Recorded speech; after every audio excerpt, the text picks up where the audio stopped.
right, boys and girls, coast to coast, welcome to another episode of Broker's Playbook podcast. Today is the day that I have Bobby Puim, my very own director of operations. He has been working with the REC team, which is our real estate transacting arm. That is my real estate business, along with my partner, Jazz Takar. And Bobby has been running our team operations and growing our team operations since he came on board, believe it or not, in March 2000. A very epic time in all of our lives and, of course, our business. Mr. Bobby Puim, welcome to Broker's Playbook. Oh, thanks, big guy. I think you gave me a little extra credit. I think you said March 1st, 2000. It was 2020, though. Which would have made it pandemic times, not that I've had to put up with you for 20 years, 23 years now. Well, considering I'm only 29 years old, that would have been there's tough. no way that you could be with me for 23 years. No, you joined us you actually joined us in January. Yeah. Kind of volunteering and being around the office, kind of familiarizing yourself with what we are and what we weren't. And then in March, we decided that it was a great idea to bring you on. And of course, that really has been one of the best decisions we've made as a business, for you to join us in growing our company. I want to talk about a few things. I want to talk about Broker's Playbook. Broker's Playbook specifically is a company that you and I started at the very beginning of the pandemic. Yes, sir. We haven't told the story of Broker's Playbook ever before, with an actual intent of letting everybody know what the platform is and what it's not, how to use it, when to use it, etc. So today I really want to kind of break the silence on the platform. We have turned what was once a simple idea into something that I think may change the trajectory of how we transact investment real estate in this country. We definitely have designs on it. And we'll speak to it in time. But tell me from your eyes, from your lens, why did we start Broker's Playbook? I love the question. I remember sitting in the house, what was it, like March 15th, March 17th of 2020? March 17th is the way it all went down. Yeah. So it would have been March 18th. 18th. They were sitting in the house, right? And we were working to solve some agent problems. Part of the operational side of working with REC Canada is that the agents have gaps in their business. So how can we place a system there, a process there, in order to fill the gaps of what they're going through on a day-to-day basis? And when you and I got to talking, like it's everything shut down. Everybody stayed home. Everybody was scared. So how do we send the message to everybody all at once? And it started as a pretty simple idea. It was, well, let's do a podcast then. Jazz had been with the REC experience for many years, and we thought, let's get our voices out there as well. So we sort of just started. We put it together with some people that we knew and loved, and we tried to make the industry a bit better place by utilizing what was it then, your 15, 17, 18 years of experience in this business to go outbound and make sure that people knew that they were going to be okay. From there, though, it evolved into people wanted to work with us. And we had to find a way to make that happen. As much as I would love to recruit every agent in Ontario and Canada to be a part of the REC Canada team, it's unscalable. It's unviable. So I think just to go back one step, I remember those early days. The podcast was born as a result of the pandemic. So we see the pandemic's coming. At the time, we had just under 25 people on the team, 22, I believe. 22, yeah. We had 22 people on the team. And as of tomorrow, you can no longer see anyone. We can't see our administration staff. We can't see our team agents. So we quickly put together kind of some thoughts around it. At the time, Laura Martin was part of it, and she is an incredible human being. So when we started this off, Laura, who is a mortgage broker, felt exactly the same for her community. And they've got a huge team over at Matrix. Massive. Matrix Global, Sean Allen's outfit. Yeah. Outfit. And Laura is the chief operating officer. I'm not sure if she's a chief operating officer now. I think she's still growing the actual brand with franchisees. She's doing big things anyways. But at the time when we started, she wanted to find a way to stay connected with her industry people, and we wanted to find a way to stay connected and grow, of course, and mind share with our industry people. So that's kind of where Broker's Playbook was born. And in those early days, and I don't know who remembers and how everybody was involved, Clubhouse was a thing. Revolutionary audio share where you have rooms, there's speakers, you can listen, you can contribute or not. But that is the time that we really blew things up from a reputational perspective. And the only thing we did is kind of speak our everyday truth. And people were asking us to be on there all day, every day. Every day. It was wild. I think the best part of that was that neither of us needed to shave for an entire year. It was incredible. It was pretty good. When we still got our message out. It was pretty good. And the truth of the matter is, it was a way, and I truly enjoyed it, and I still do. That's why we're here right now. I enjoy sharing my insight. I feel good when somebody tells me that the tip you gave me worked out. And of course, vice versa. I'm always, and I've said this a million times, I'm a student of the game. There's not a time that I'm going to have a full conversation. I think I was just speaking to Andrew Perry a couple of weeks ago. We were just talking about exact same thing. Yeah. No matter who you're talking to, could be your 7-year-old son, or somebody, you're going to learn something. Something's going to make you think. And the Clubhouse thing was then connecting. That was that. Yeah, it was connecting us with individuals in Vancouver, the same as it was in Florida, San Diego, Austin. everywhere. It was so incredible. You're hearing different problems in different markets. And they all happen to be similar problems. But they had restrictions. They didn't have restrictions. Exactly. They had that restriction. Yeah. People reacted differently to different things. So, yeah, it gave us a lot of insight, and it grew our channel per se quickly. What I noticed happened right after, and you of course felt it all because the workload actually came on your desk, is when people saw that my business partner and I are still banging out the exact same amount of business. Oh yeah. Before the world was closed to after the world is closed. People took notice. They absolutely did. And what we did at the time is what we always do with everything. We move quickly and we pivot quickly. So I hate the word pivot because it was rinsed during the pandemic. Yep. Same with unprecedented and all the nonsense.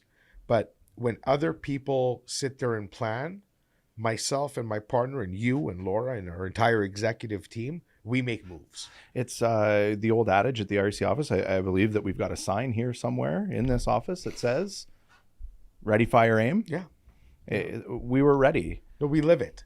Every day. We live it. So we just sort of worked backwardly from the things that we knew were going to work. And you were right. Like it did land on this side of this table because everybody wanted to do business the way that you guys were doing business in that moment in time. So to cut the long story short, we turned all our seminars, our workshops, our wine and cheeses to digital format. We were one of the first adopters to Zoom. We tried 3 platforms in a matter of 30 days. The very first thing that I did in January of 2022 was get on the phone with Zoom at Jazz's behest. Yes. I remember it vividly. We opened up an account there, and then we tried Cisco. What was Cisco's name? Oh, it's can't a big remember. one. WebEx. WebEx. It's one of the biggest ones. Yeah. We went through Google Meets, and we went through, remember Skype? How did Skype lose all that market share? It is what it is. It's wild, right? It's wild. But yeah. We had massive interviews for capacity, meaning that we weren't looking for a package to save that we log into the same account. We're asking them for enterprise solutions because we knew that we need an at-scale thing.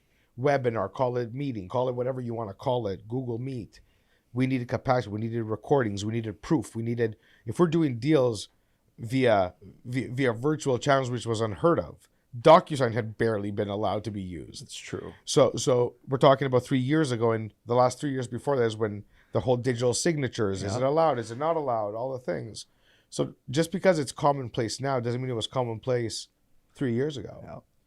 Yeah. we saw people reach out to say, how did you do 18 deals at the 900 or the development? It's a nice little shout out to the 900 sub team. But for doing deals at the 900 or any other development, how did you do it? And we told them, well, it's what we always do. We believe in education, and we invite our database, and we have a team of inside salespeople, like, who make calls on our behalf, and me and my partner also make calls. Yeah. And we invite our people in to learn how to win using real estate as a tool. And they're like, okay, well, it sounds simple. It can't be. No, it's not simple. It's a lot of hard work. There's hundreds of calls being made daily to invite people into a room where you get 50, 100 people. You sit in front of the room and you break down real estate as an investment. If you've never done it before, I can show you how to do it. Well, we found ourselves having that conversation 6 times a day, every day. If it wasn't a dozen times. If it wasn't a dozen times. That's when, me being nice and generous with my time became a problem. It just became unscalable again. We found the same issue over and over and over again. This is simply unscalable for us. So what we did do, in the essence of Broker's Playbook now, because I went from a podcast, and still a podcast, of course, to an ecosystem. And we'll talk maybe towards the end of this, if we so see fit. We'll talk a little bit about what the future holds, because there's big things on the cook. Broker's Playbook today is a collaboration platform online. It can be found at brokersplaybook.com. How does somebody, Bobby, use the platform? Is it the podcast? Is it training? Is it the deals? Give me a logical sequence and path. Yeah, I think it all starts with the podcast. It's an extension of what we talked about from before with Clubhouse. We've continued onwardly with it, and we try our best to bring as many thoughtful leaders in this business onto the podcast as we can, so that our listenership can learn from the best in the business, the most thoughtful people, the best in the business. Take a playbook away and make it your own. Give me an example of that. Once Andrew Perry, a couple of weeks ago, Sure. he opens up his branches of Revel, right, his brokerages, if you will, and then recruits in a different way. Family first, team this, all of the little things that everybody says that they want to do, and then he's raw with the audience about how difficult it actually is. I would go back to, like, Kaylee Heaps is an incredible interview as well. Who is Kaylee? Kaylee Heaps, the number one earner at Royal LePage Canada. The number one earner for Royal LePage Canada, almost a decade straight. Yeah, it's wild. She's incredible. She's one of my favorite people. And for her to break down her business to somebody who's been in the business for 1 year, 1 month, 10 years, but hasn't reached a goal that they want, is exactly what Broker's Playbook is meant to provide. But again, like, you can only listen to so many things. I love Freakonomics Radio. It doesn't make me an economist. Where Freakonomics falls short, however, is that at brokersplaybook.com, you can also then access you as a trainer. So I think this is where it gets confusing, and this is where I want to do a really good job cleaning this up. We started a podcast. We feature every single amazing, accomplished broker in the business to share their insight. That's the playbook. Yes. So if you want to hear what Andrew Perry did and is doing, brokersplaybook.com/Andrew Perry, for example, will get you there. So go to the podcast, go to Spotify, Apple, whatever. There's 67 episodes for you to check out. Number 2, training. We have been assisting other teams at Royal LePage for years. Royal LePage is a phenomenal organization. That's the brokerage that we chose to partner with 18 years ago, and we're still here today. Whether you're at Remax, whether you're at Royal LePage, whether you're at Keller Williams, EXP, we frankly have zero thought around where you feel you get your value proposition as a brokerage. Those are your choices to run your business. But what is not different anywhere is the appropriate training systems. So and this isn't something that Royal LePage gave me. This is something we created for within our team requirements. Yeah. Royal LePage provides a million things, as does everyone else, for that matter. I'm not doing this isn't a brand thing. I'm talking about what we've created Mm-hmm. at Brokers Playbook is brand agnostic, and it's there to help everyone. And we made a partnership with one of the best trainers on the globe, Verl Workman, excuse me. He's out of Salt Lake City, Utah. And I liked how raw Absolutely. and traditional, Fundamental.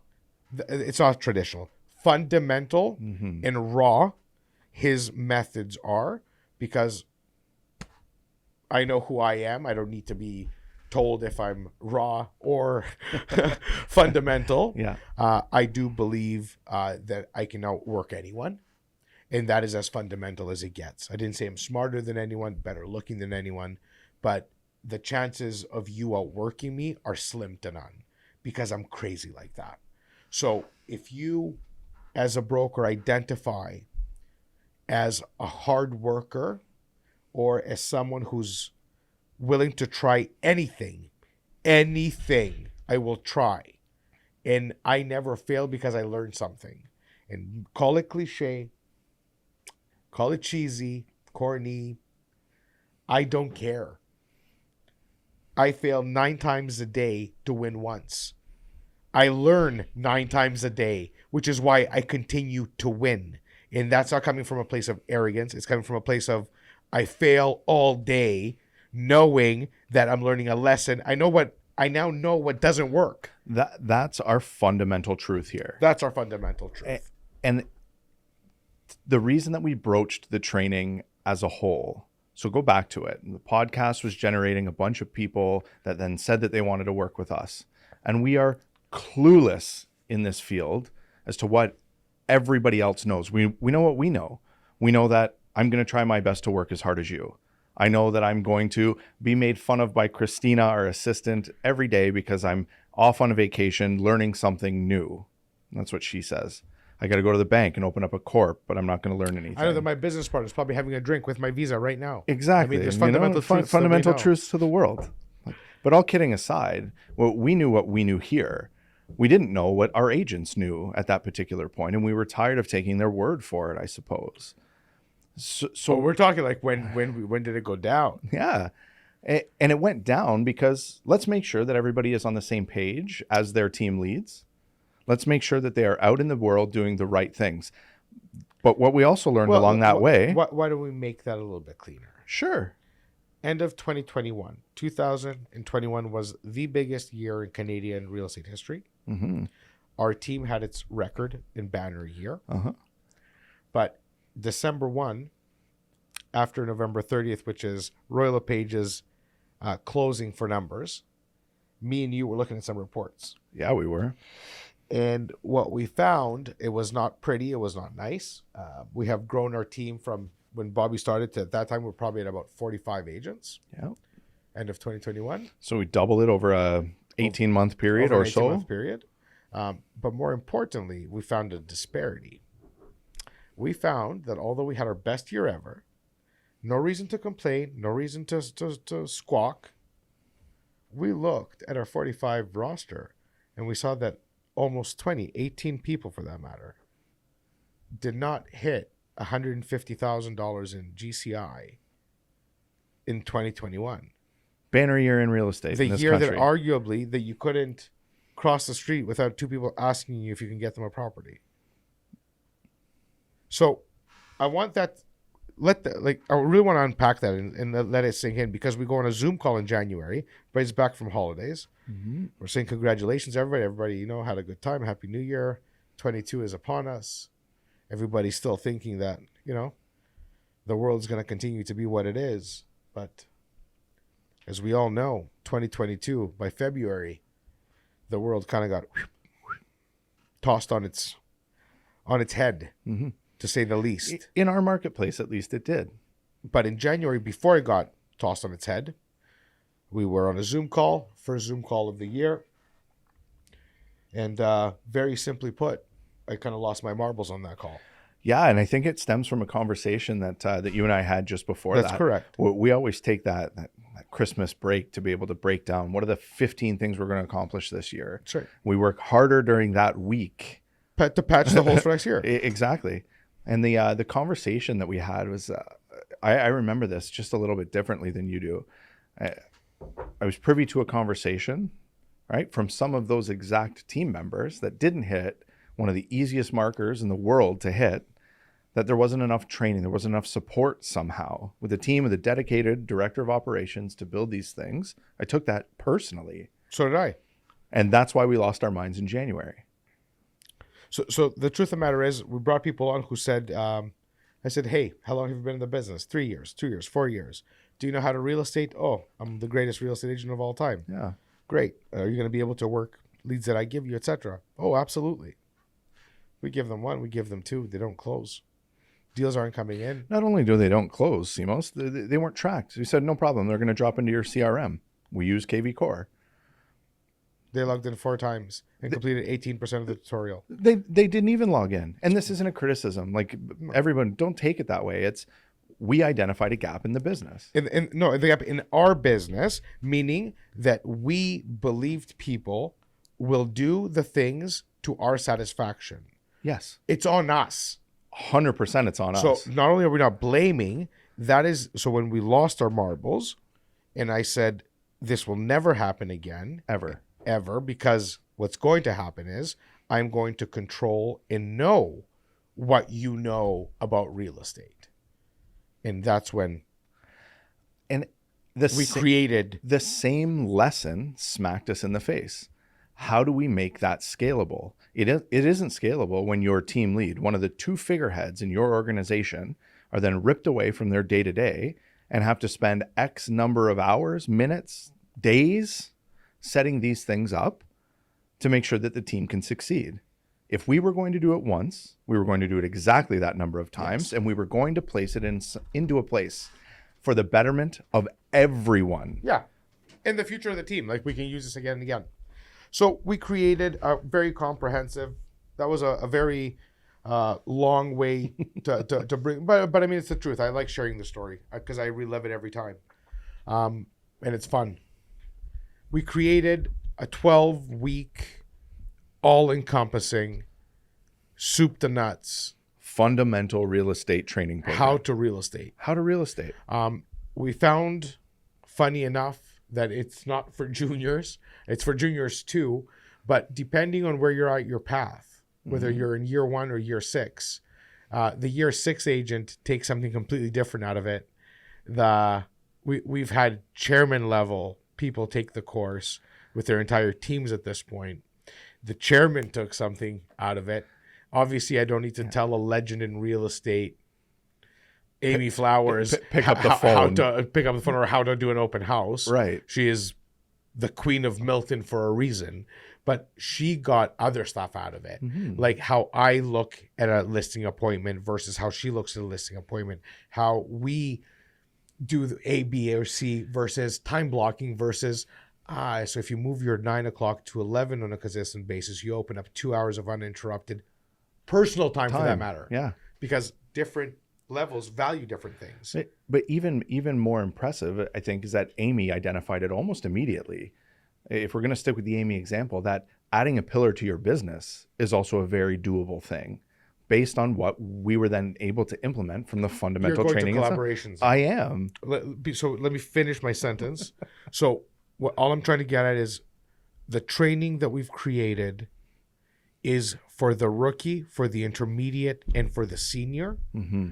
Difference being is the rookie is going to learn how to real estate, like figure out why the heck they even exist.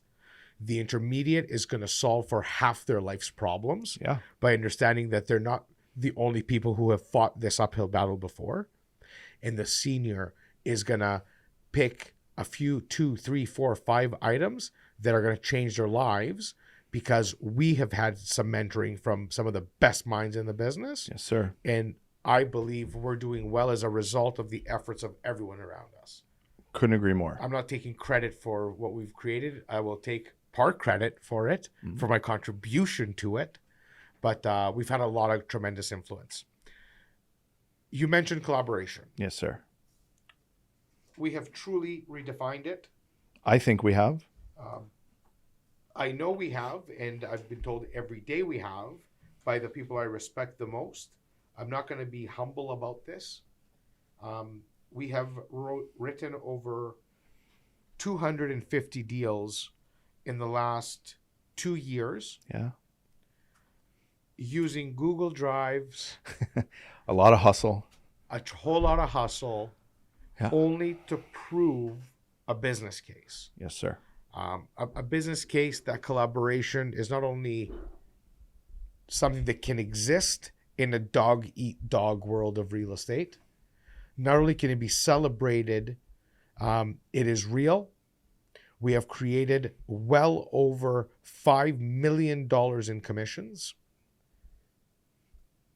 And those funds have been distributed amongst the workers, the brokers, the client, incentives, all the things that collaboration needs to be and stands for.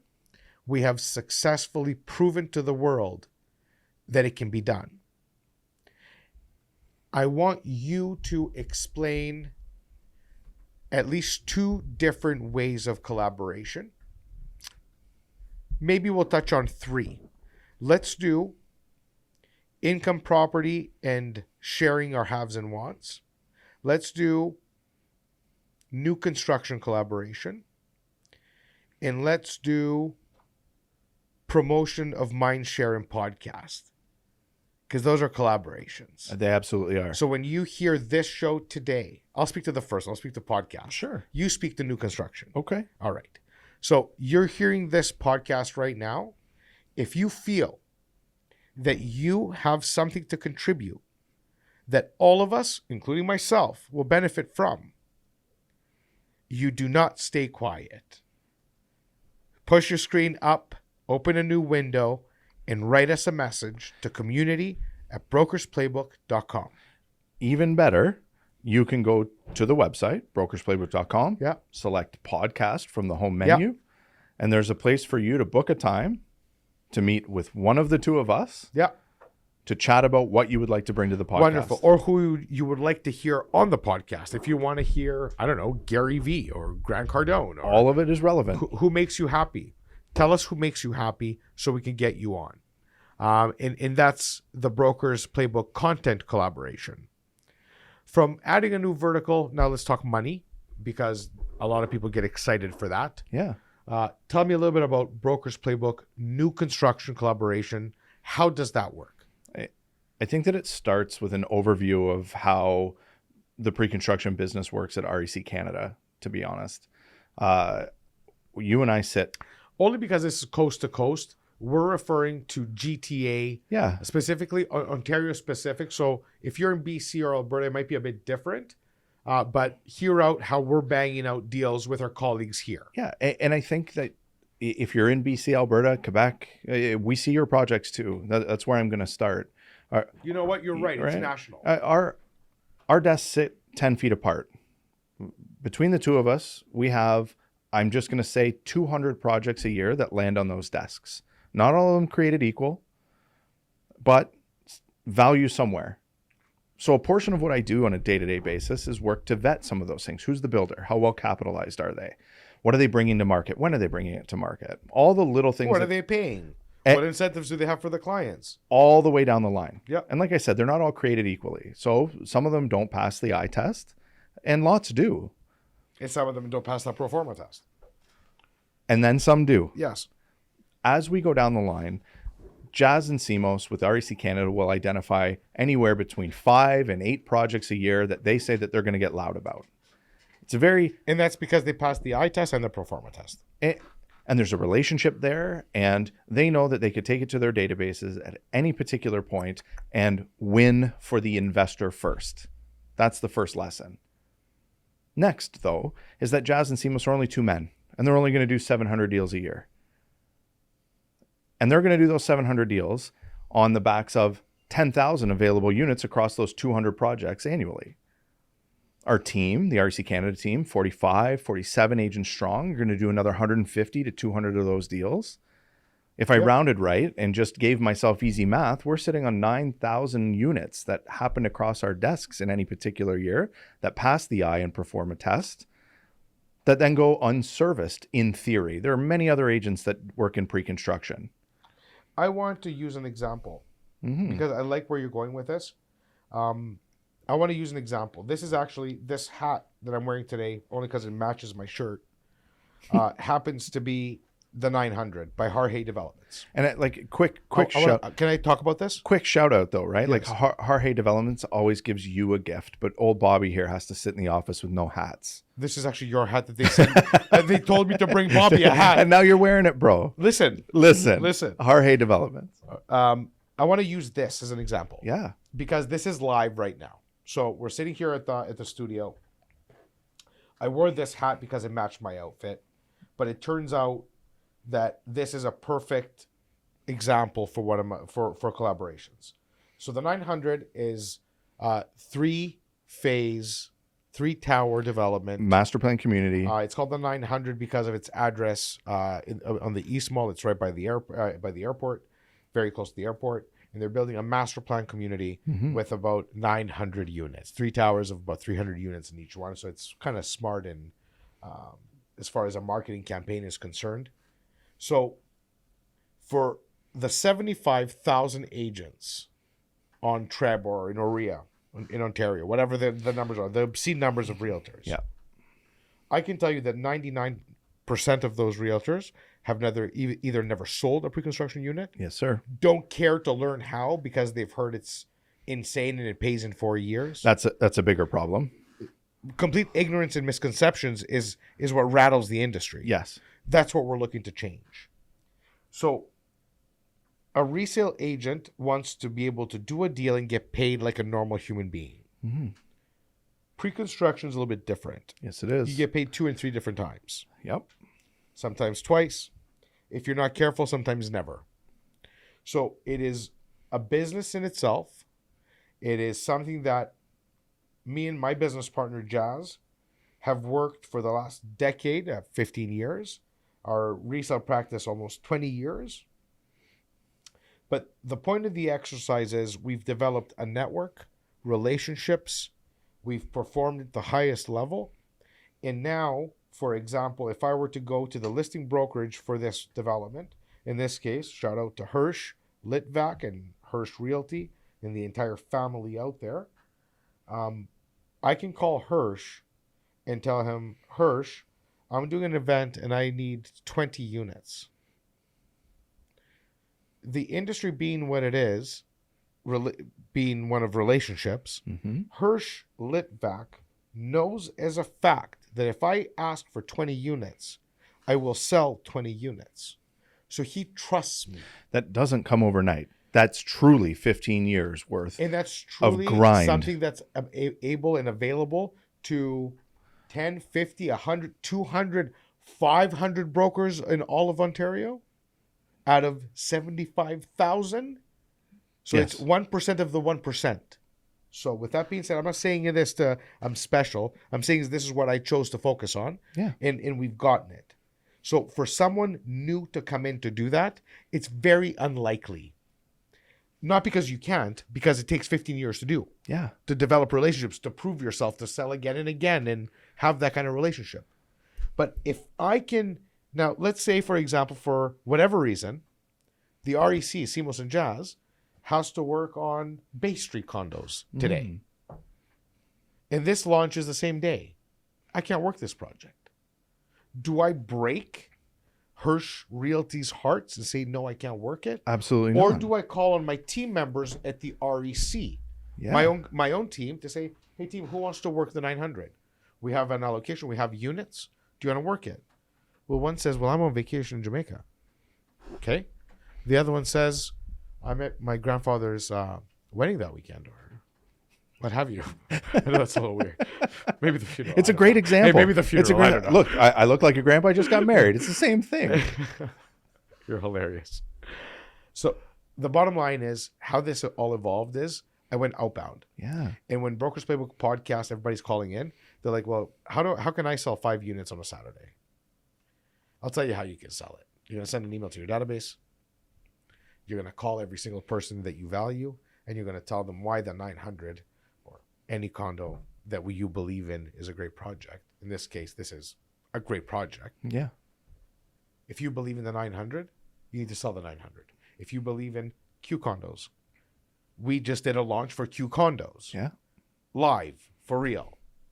So I'm able to assign my relationships inventory to the platform. So an agent from Brampton, an agent from Mississauga, an agent from Vaughan, from Pickering, from Oshawa, from Barrie, from Vancouver, An agent from Cambridge, Montreal, Halifax, pick it can go on brokersplaybook.com, right now. sign up for collaborations. All you've got to do is go to the broker portal, enter your name, email, and phone number, and hit submit. You can log in, take a look at the assets. And all of the assets you're going to see would go harken back 2 or 3 minutes to what I was saying. The ones that pass both the eye test. Have you implemented to submit worksheets online? Of course. Okay. Of course. It goes So- to show you how connected I am to my own technology. I like it. But when you enter your name, email, phone number, you're going to hit submit. You're going to declare that you're a realtor, broker. You can even send investors there, everyone. Yeah. All right. Well, we're not concerned with the investor, and we'll explain why. In who you don't touch the client. The agent puts in the Yeah. client info. It'll work like this. You're going to get access via an email with the password in it. So tell me how Yeah. an agent can submit a request for one of our units. It's beautiful. So, like I said, name, email, phone number, hit submit. Within 5 minutes, you're going to have an email that comes from community@brokersplaybook.com with a password for you to enter the broker portal. Once you've entered the broker portal, you're going to see tiles, if you will. The tiles are the projects themselves. You'll find the 900. Let's stick on the example. Sure. You click on the 900 and you're going to have the price list, the floor plans, any marketing materials that particular project has put out for an agent to use. I think that this is like a quick tangent to this. An average realtor is going to have somebody drive by the 900 tomorrow and say, oh, I think I want that. Yep. And that agent isn't going to know where to go. So they're going to drive past the same place. There's not going to be a sales office on site. They're not going to know what to do, how to do Where it. to go. They're going to ask their broker. They're not going to know because they're at a different brokerage than we are. They're going to ask an agent friend. They may or may not know. We're not sure. Broker's Playbook is literally meant to be so that you don't even have to drive by the 900. You're just going to log have in all and of get everything. you're just going to log in and get everything. Because tomorrow that same agent's going to have somebody ask them about 123 Main Street condos, and they're going to have to drive down there too. And the same rigmarole all the time. So now all of the assets are in one place for you to then send to your clients at your leisure. All of it. Everything that you could ever want. Your client seamless then puts up their hand and says, well, I want it. Like, I definitely want it. I love what I see. I love the pricing. I love the incentives that you managed to secure for me, Mr. and Mrs. Agent. And you say, well, what the hell do I do now? Now there's a green button on the platform that says submit a reservation form. That reservation form is completely white labeled. It could be for any project that we have available to us. And it's all client safe assets. All of it is client safe assets. So you could literally send an investor there. When they're logging in, they declare that they're an investor. And then they're required to put your name, Mr. and Mrs. Agent, next to it so that we never circumvent you. We don't want to. Our relationship is with the broker. That's why it's Broker's Playbook. That's the point. For those who have never done this before, for those who have trust issues, etc., tell me a little bit about the process. You talk about circumventing. Yeah. How does an agent know? And this is a true question. I don't know if you have some feedback. How do the agents that we work with know that their clients are safe, and or what process and guards have you put in place? It's a great question. I get this all the time. And I actually solved it for the REC Canada team first. Our own brokers. Of course. Sure. Right. It's our own house. The culture needs to remain as positive as possible. And because transparent. It's crazy. So what we do is at the moment that your client has submitted this reservation form, I would caveat that with your client probably shouldn't be the one filling out the reservation form. You want to make this frictionless for your client. Right. You should be the one doing it. But that's neither here nor there. The moment that it's submitted is the moment that in real time, you, Mr. and Mrs. Agent, get a copy of that declaring that you have been declared the agent on this particular reservation form. And that's that. And that's that. It doesn't go to anybody but me. I am an investor first. So I take that reservation form and I go back to the 900 and I say, hi, Hirsch and team, we've got a reservation form for this. Bobby, I think we've done a pretty damn good job in explaining our platform. In summary, podcast is live content every single couple weeks, new drop. Somebody amazing always. I mean, it's the pride and joy of my week when I record a podcast. I know how involved you are in preparing all of us for them.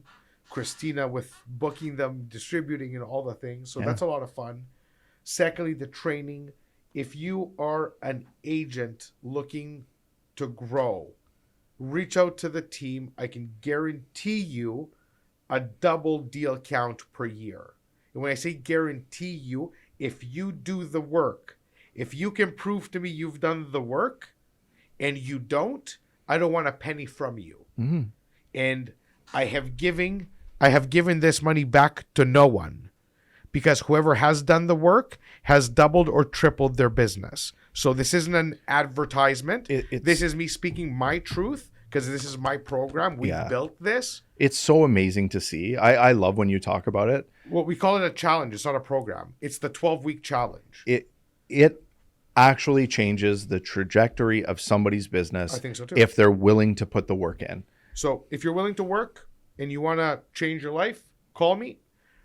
If you want a risk-free written guarantee, let me assure you that it's available. Because I guarantee you, if you do the amount of work that I ask you to do, you're going to be in the $500,000 a year range. I don't care what market you're in, by the way. Winnipeg, Vancouver, Toronto, Ohio. It means nothing to me. So wherever you are, you put in the work. Lastly, collaboration. Yeah. This is a big one, big one for resale agents to add a vertical to their business. It's investment-focused real estate. We're selling typically either new construction condominiums, townhouses, or detached homes at first pricing before they're built to agents and their clients for use after the fact or to supply housing to the market. They log in, they access the units. We now have the ability to take the reservations inside the platform. It's all right there. That's kind of what prompted us doing this podcast today. So that's the biggest one. So that's up and running. And as far as anything else surrounding the process, it's just you are speaking to your client. We never speak to your client. We speak to you. Ever. You as an agent still have the duty to supply us your paperwork, your BRAs, all the things. Because for you to receive your payment, you have to have all your paperwork in line. That's not something we play with. You've got to be a good agent here. Of course. We're not looking to add a vertical so that we can push you. dollars off, right? Yeah. This isn't that. It is literally a way for somebody to add a vertical to their business that they don't have today. Yeah. That's it. Yeah. Bobby, I want to thank you so much for sitting down with me today.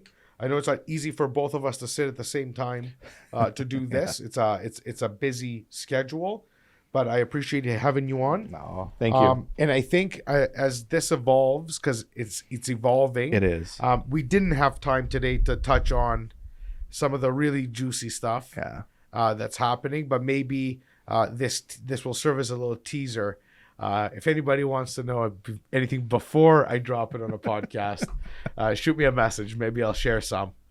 Until then, to the Hirsch team, thank you for letting us use your development as an example today. To all my brothers and sisters in the business, be strong, be well, work hard, make money, elevate the business, be a great broker. Thank you, sir. Thank you.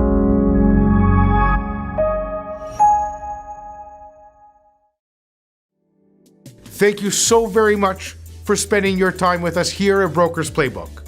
This is a growing community.